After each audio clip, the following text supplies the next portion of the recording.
So guys, what else do you want to call this? Tyranny, dictatorship, full-blown dictatorship, and criminal attitude and activities, endemic activities, inimical activities of this administration. Heavily armed DSS operatives chased Femi Falana, the legal representative of Sowore. This man was part of the people that fought for Nigeria during the military era. He went to jail. That did not stop him to become a lawyer. And at his old age, he is still fighting. That shows that we young people in that contraption called nigger area should lend our voice to this. Let us speak in one unison, in one voice, with one thought, with one mind. Let us reflect while we act, so we don't end up becoming like the oppressor.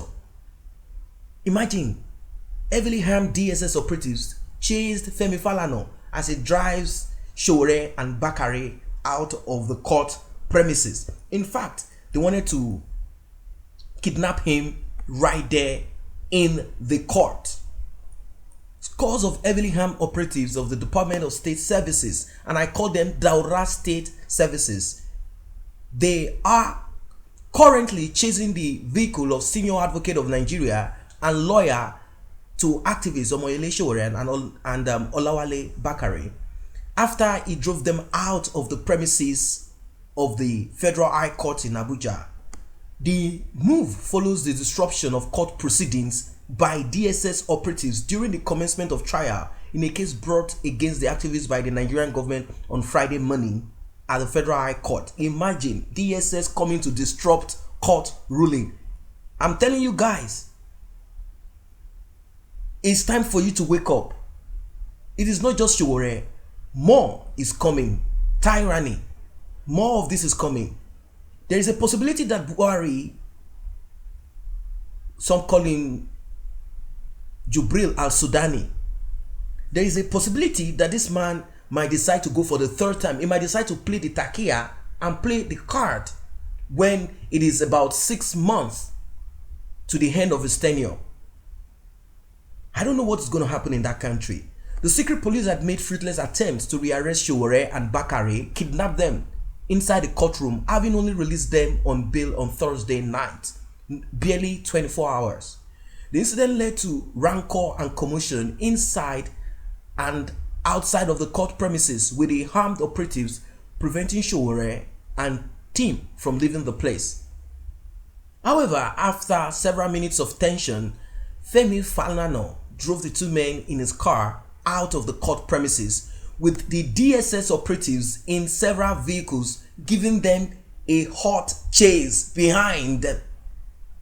Earlier, Falana later met with Justice Ojukwu and DSS lawyer Hassan Liman in a bid to resolve the matter. The judge adjourned the case to 11, 12 and 13th of February 2020 for further hearing. Sowore sustained bruises all over his body in the course of being rough-handled, manhandled by Daura State Service operatives inside the court. What a shame. So, what else do you need to see? What else do you need to hear to know that we all have to speak with one voice in unison against tyranny, against dictatorship, against authoritarian rule, against this military junta? It's a shame. Pathetic. Well, for those who never thought that this was going to be like this, it's quite unfortunate.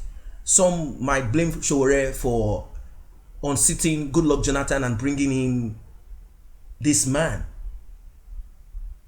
Well, if that is a mistake on his side, I think with this, he's trying to correct whatever people might call a mistake. Now, I want to ask questions because I go through comment section and I see certain comments like, yes, he deserves it, and is reaping the fruits of his labor.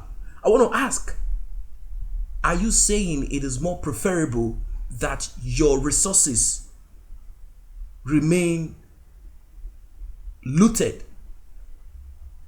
Is that what you're saying? And rather than probably oppressors like this? like Buhari. Is that what you are saying? I believe that Omoyele Sowore spoke against corruption that was endemic during the time of Goodluck Ebele Jonathan, and now is also speaking against tyranny, against the same corruption that he fought for. That is the point here. Most of the times we give people the opportunity, then we look to see if they are going to play it out. And that is what is happening right now. Buhari has decided to play the dictatorship that he knows best. And of course, they claim that they are fighting corruption. They are taking back money from wherever. Houses in Ikoyi, under the drainage, wherever they claim that people hide money. But when Buhari said that Abacha is not a thief, Abacha is not a looter, then we realize what it is. Why? Because Abacha had helped him at a certain time he had problems. So he said Abacha is not a thief. Buhari is not a person that will do what he needs to do equally when it comes to the rule of law. There are several organs in Nigeria that are given the mandate to prosecute, arrest, deliberate, and a whole lot of things, activities like that. People thought that Buhari would come in and face the issue of security. I've never thought that Buhari is a man that obeys the rule of law. They say he's not corrupt, he never stole, he never did this. But what is happening now? What do you see? He said he's repentant. What do you think is happening now? A lot of people claim he has only one house in Daura, but that's a lie. He has in Port Harcourt, he has in Abuja, he had in all of these places. All this while, but people claim and they sold out the story that he has nothing. So where did the money come from? The one is very busy son, very hardworking son, used in buying the automobile that he nearly died on. In fact, he bought 2 of that from Germany. Very expensive. Very, very expensive. Do you see the allocation, the amount of money that he marked for himself? What a shame. The same person that said everybody has to go to hospital in Nigeria is the same person that flies every now and then to the United Kingdom for treatment because he himself is afraid in Nigeria. So he prefers to go abroad. In fact, it's like he's taking time to make use of Nigerians' resources to take care of his life, his health, and his family finally, to kind of settle them before he dies. That is what I see.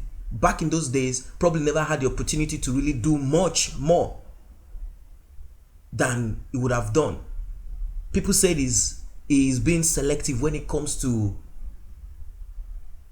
handling these issues of corruption, and that is what it is. Even Bakare, his counterpart during the era of election that he lost, said Buhari is being selective when it comes to tackling corruption in Nigeria. So I don't see much of what Buhari is doing here if he will continue flouting court ruling, care less about the rule of law. What a shame. So guys, that is what it is. Sowore is being chased. They want to kill him. They want to kill the young 23-year-old Olawale Bakare. They don't care. Crush him, Femi Falana. This is what we live in. So that is what it is for now, guys. If you're not a member of this channel, let us grow this channel together. And you can do this by simply tapping on the subscription button and the red notification icon bell. This will automatically alert you whenever videos are uploaded, and it is free. Thanks for stopping by.